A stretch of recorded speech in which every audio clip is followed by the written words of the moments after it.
এশার নামাজ পড়ে কেঁদেছো, বান্দা নামাজের মুসল্লা যখন বসে যাও, আমি আল্লাহকে তোমরা বারবার বলো আল্লাহ আমার গুনাহ মাফ করে দাও, তারপরও আমি তোমাদের গুনাহ মাফ করে নিই।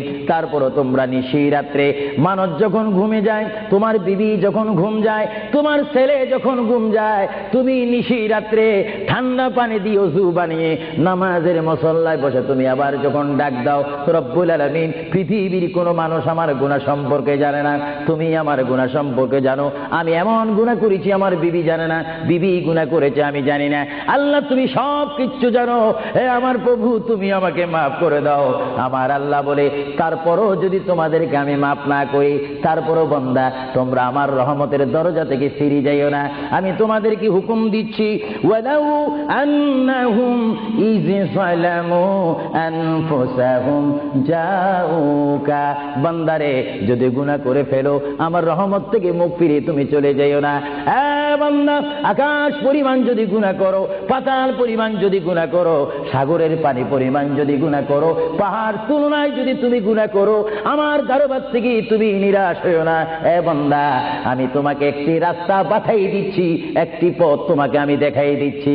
সেই পথটি কোন পথ তোমরা জানো?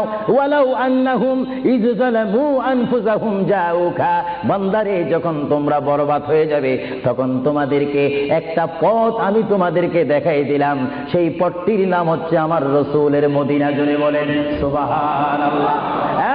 বান্দা আমার নবীর দরবারে গিয়ে কেঁদে কেঁদে তোমরা বলো ইয়া রাসূলুল্লাহ, ইয়া হাবিবাল্লাহ, আয়া আকা ইয়া রাসূলুল্লাহ।